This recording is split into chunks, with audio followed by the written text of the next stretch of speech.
Good evening, and welcome to PEOMIOSFYRDS Live on UWW-TV. I'm Alex Monti, joined by co-hosts Nazir Spencer and Gabe Sadowski. And we ask you to please excuse our momentary interruption of sports from your regular daily schedule. We have a multitude of stories to cover tonight, so without further ado, gentlemen, let's get right into it.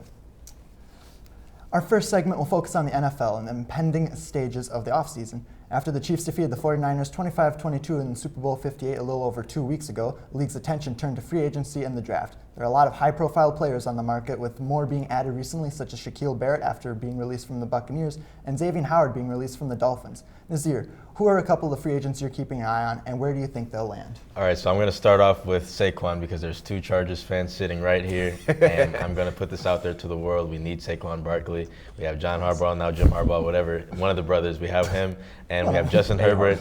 And, you know, we are ready to have a great running back. We're ready to have a great offense to help out Justin Herbert. So he's going to have to come to us. And another free agent that I'm looking out for is Kirk Cousins. Guys, we need to see him with a better team than the Vikings. I feel like the team I really want to see him on is the Atlanta Falcons, because that is a best fit for him. All he's got to do is throw it to Kyle Pitts and Drake London, and let the running back do his thing as well. And Kirk Cousins he can take that team to the playoffs.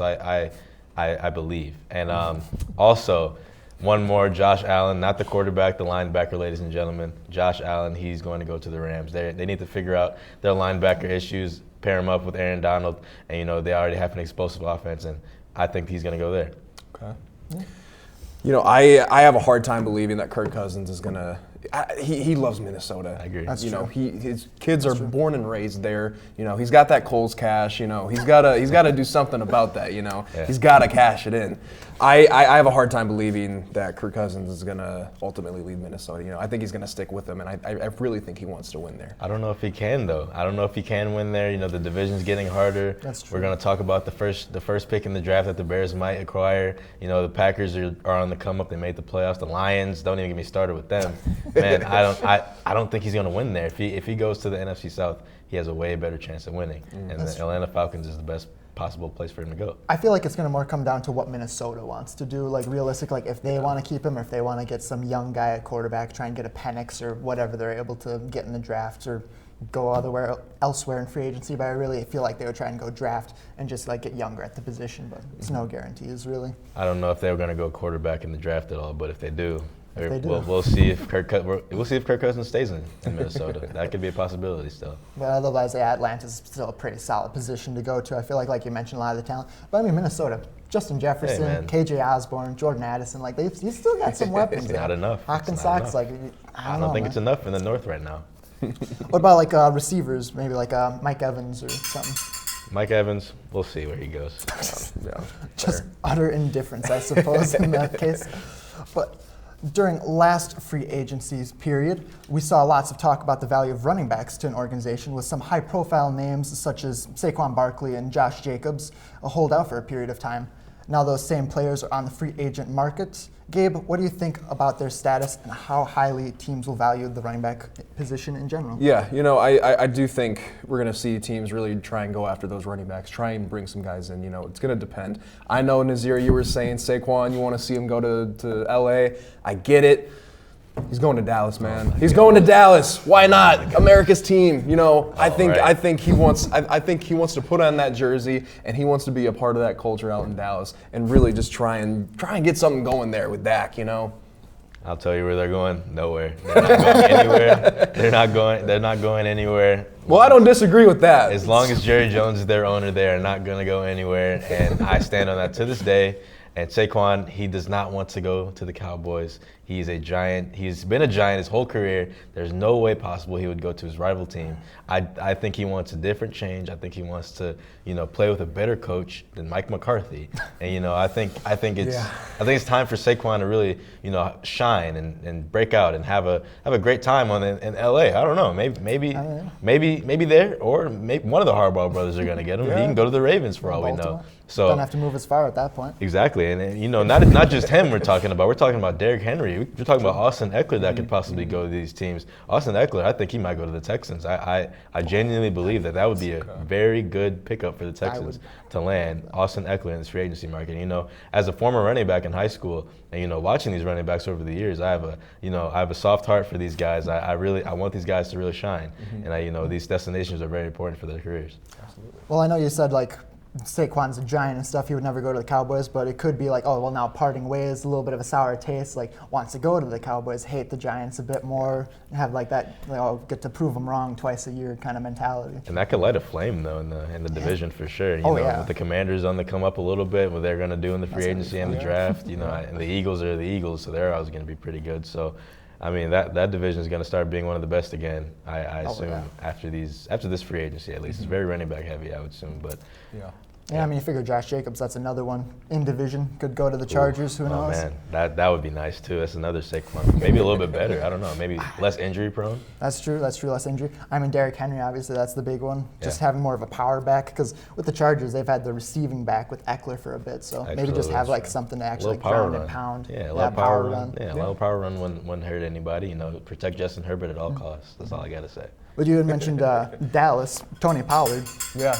He'll have to be looking for a new spot if he ends up getting replaced by Saquon or whoever it might be. But lots of impactful players to watch as free agency gets going. Another important aspect of the offseason is, of course, the NFL draft. There are valuable prospects on the board, and rumors are already flying around like crazy. This year, with still a few months to go before the draft, who's going number one? This is such a Bears thing to do, and I really don't want them to do this, but they're going to take Caleb Williams, and I don't know why, but they will.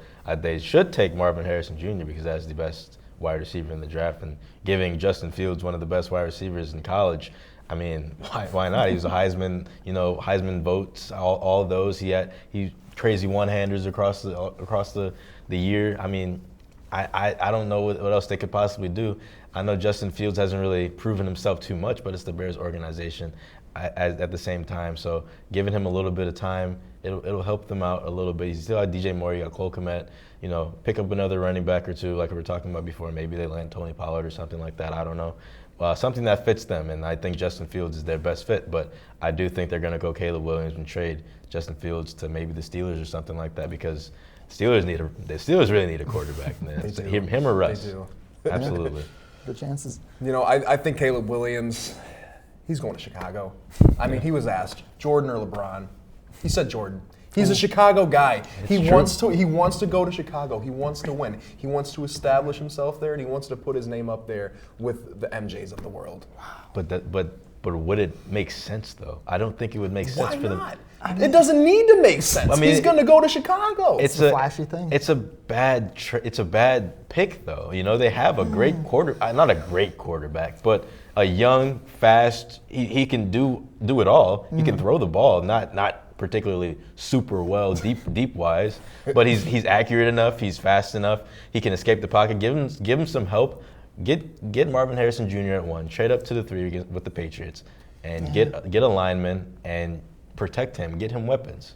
But do you think Justin Fields, fourth quarter, game on the line, do you think Matt Eberflus is looking at Justin Fields? You think he's going to look at Caleb Williams? I think he's going to look at Caleb Williams. I don't think so. I don't think he's looking at Justin Fields. I think he's a tad He's overrated. like, that's my guy. I think he's not looking at Justin Fields like that. A tad overrated. You can't deny that he's a tad overrated. I don't know. I'm a big believer in Caleb Williams. I'm loving what he's got going so far. He's definitely a high prospect coming out of college. I mean, I think of like a Trevor Lawrence type of hype going out. That's not good. I'm just it's all right. Trevor Lawrence has not proven anything. I don't think made the playoffs. He made the playoffs. He made a comeback. He threw 4 picks in that game in the first half. Yeah, that's also true. That is also true. I don't think. I feel like Caleb Williams is going to be solid. I really have high hopes for him, but I know I've been talking with a lot of Chicago people, and realistically, they are more so hoping like, let's stick with Fields. They were chanting, we want Fields, so I imagine they're going to try and do that. I think in the end, that's where it'll go, but no idea. Really. But what do the Bears know about winning, though? What do they know about quarterbacks? They're not going to make Caleb Williams good. I just don't believe it. I don't what are see they it. going to do with Justin Fields? Are they going to help him out anymore? Or are they just going to kind of run him into the ground pretty much? Get Marvin Harrison Jr., trade up, and get one of the best linemen in the draft. That's all you got to do. Well, I guess we'll have to wait and see how it goes.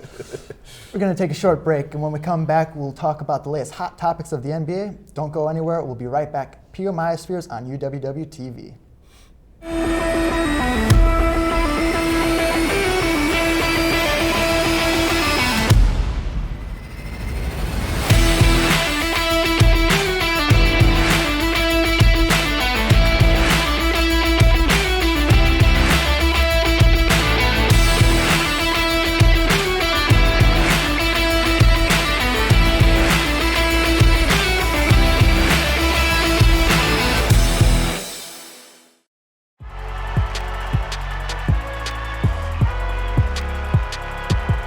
Number 32, Kyle Hornsby.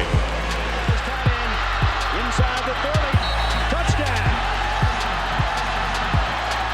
Michaela burns it. An incredible finish by Hall. The NCAA and its member schools offer nearly 500,000 college athletes a path to go pro in something other than sports. Learn more at ncaa.org.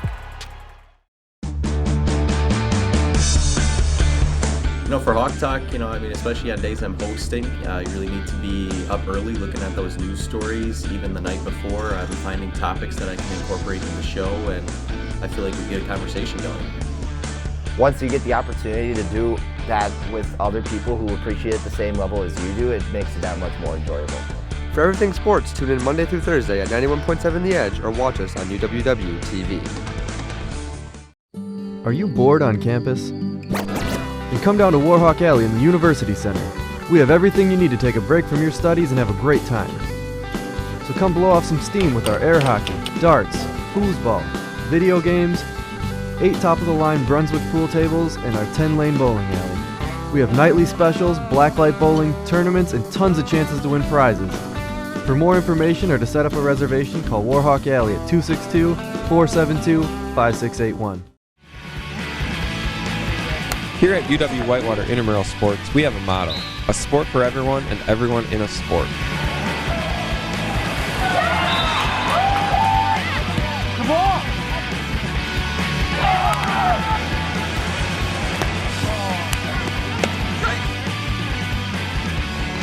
That's it anyways.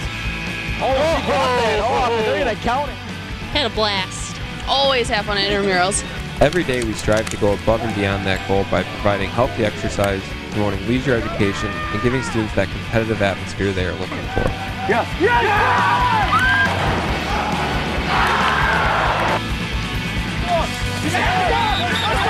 It's exciting. Brings me back to those high school days with Friday Night Lights. With our 25 different intramural sports offered, we guarantee that we have a sport for you. Go to our website and find your sport today.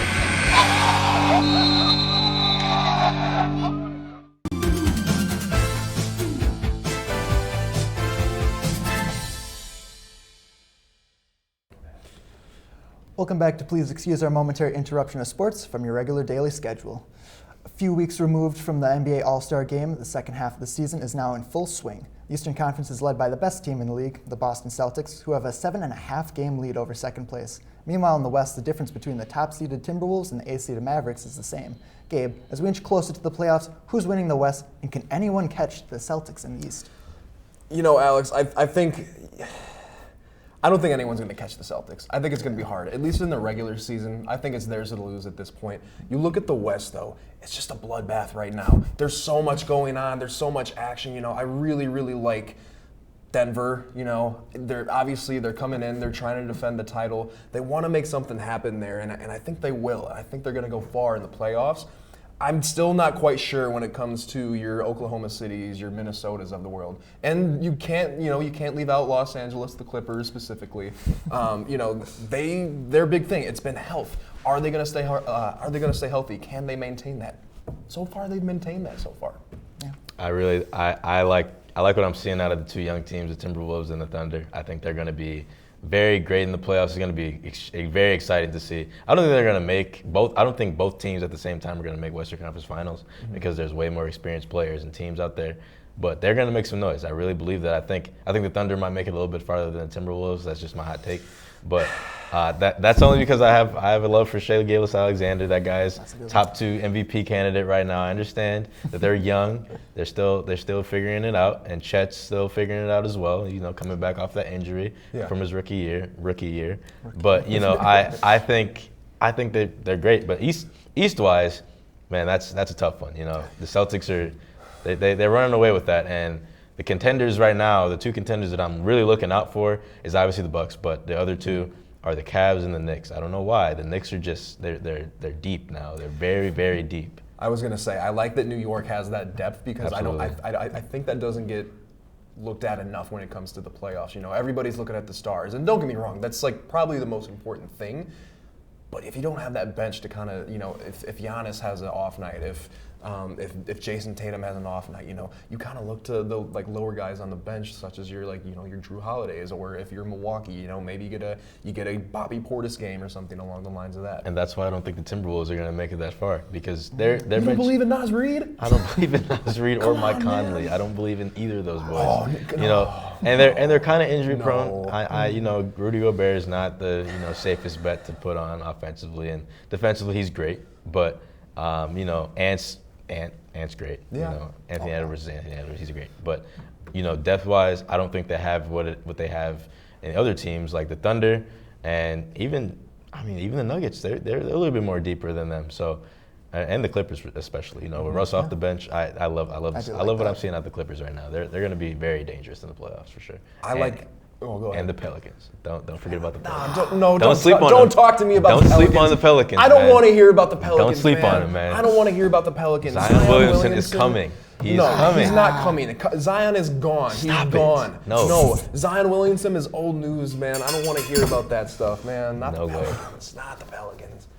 Well, on that note, one thing fans are hoping they don't see the rest of the NBA season is officiating issues. For years, fans played and coaches alike have called out poor officiating in all sports, citing bad calls or no calls that have changed the course of a game. That issue is at the forefront after a no call may have led to the New York Knicks scoring a 2-point win over the 9-win Pistons just 2 days ago. Nazir, should the league take any sort of action in these situations? Yeah, they should. I mean, that's ridiculous. Did anyone see that play? I mean, he dove at his knees, and they didn't call it. It's an obvious foul, and the league, I don't know what the refs are like, what's in their head right now, or if they have parlays going or something outside of it. It's 110%. But what are we doing? We're seeing obvious fouls that are called in little league games. You know, I don't understand. You know, I've never played basketball at a super high level. You know, stopped in high school, but from watching it, being a fan of it, seeing my brother play, my cousins play, you know, just studying the game, you got to know how to call those calls. You know, it's not something that people take lightly, especially if you miss those calls and cost games like that. Yeah, I want to take it back to the fixing of the games. Okay, this has been an issue in the NBA as long as we've been alive. Yeah. It seems like, you know, there's literal documentation, and you know, I forget his name off the top. The last NBA commissioner, he kind of like swept it under the rug. He's like, we're not going to talk about this, okay? There's literal evidence that there's fixing in NBA games with Tim Donaghy, and like it goes back almost 2 decades now. Scott Foster, yeah. Every time Chris Paul plays, it's something with him, and I don't know what they got going on behind the scenes, man. But that's a rough one. I hate that one to watch. But you know, it's really upsetting to watch. Just players get so aggravated at the refs, because I understand the refs get paid like 1%, you know, of what the NBA, you know, makes or whatever. Sure, yeah. But there should be some type of disciplinary action to, you know, make them work for this. You know, they work their whole lives to get to that level, and it should never go, you know. It should never be down to that point where you miss a call like that and just cost the games like that. These games are important now. 20-something games left. You know, these are important games. I mean, 9-win Pistons, maybe not as important. Well, you know, the Knicks. You know, you shouldn't lose that game. Yeah, absolutely. You know? Yeah. Well, I think too, you look at it, you know, from the fans' perspective. We hate seeing games end like this. That's a horrible way to end off such a great game, such a great ending. For the refs to come in and just blow it, you know. And don't even get me started on the flopping. Oh my goodness. I like that they added the flopping foul or whatever.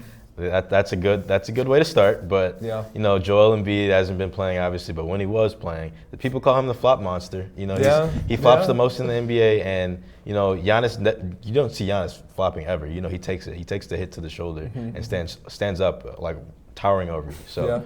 It's pathetic to see that, but it is what it is. Hopefully they figure that out, and hopefully the fans are heard eventually in these next few weeks or whatever.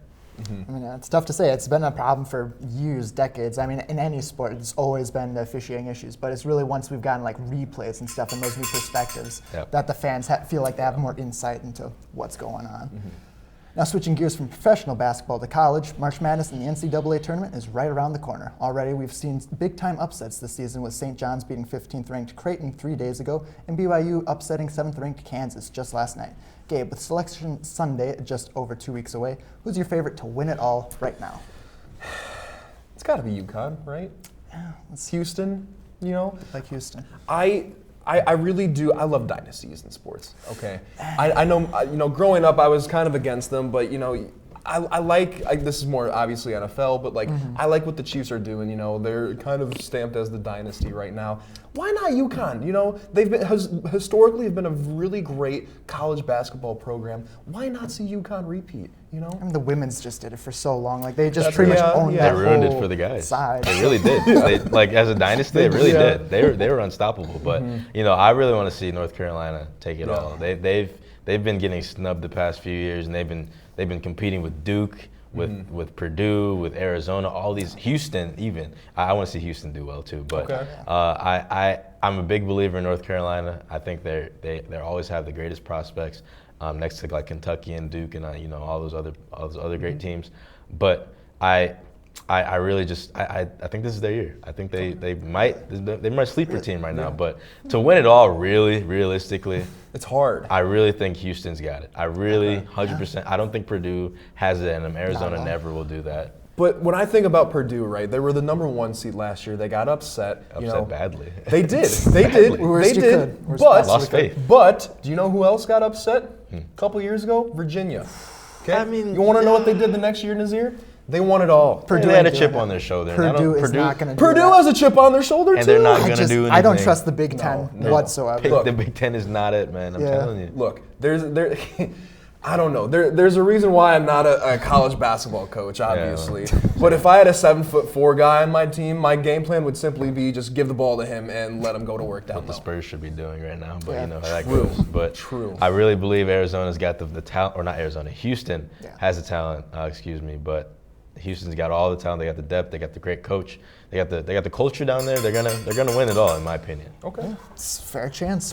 A good school for the sport. Going to take another break, and when we return, we'll have our 2-minute warning segment where we will run through everything we missed. Stay tuned. This is PEOMIOSFYRDS on UWW TV.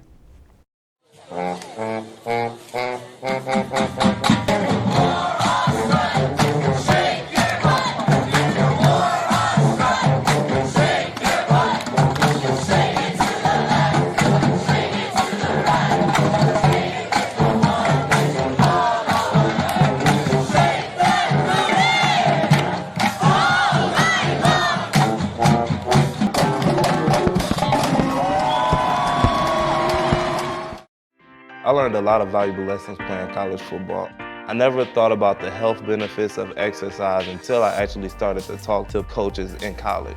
It's not only just for performance, it's for life. My coaches instilled the importance of well-being, not only building up strength, mental health, getting enough sleep, eating properly is all what it is to be healthy. I decided that I want to go into personal trainer and share my knowledge that I obtained in college about physical and mental well-being. Your home for excellence in action. The WIAC Network. Watch and download here. Matt checking in to see how Sam is doing on his project.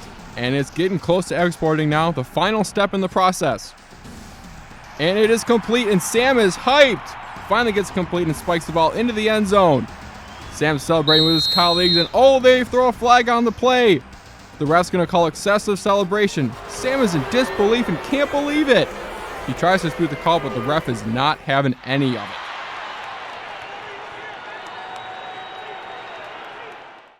Here at UWW, we put a lot of emphasis on shaping your involvement. Involvement helps you get to know more people with similar values and goals as yourself. The Student Involvement Office can help you get involved with organizations on campus, or we can help you start a brand new one. So what are you waiting for?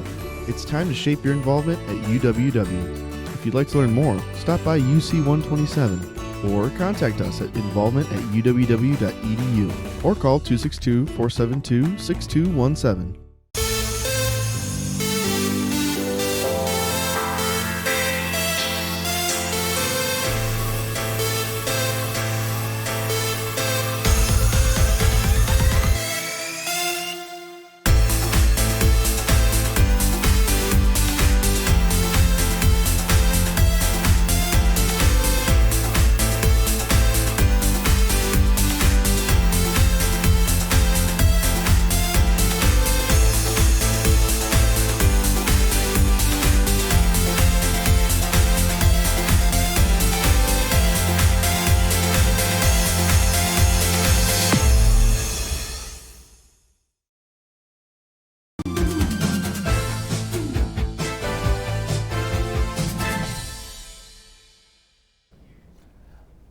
Welcome back to PEOMIOSFYRDS. Now it's time to run through our 2-minute drill where we'll cover as many topics as we can in 2 minutes. Nazir and Gabe, are you ready? Let's get it going. Let's go. All right.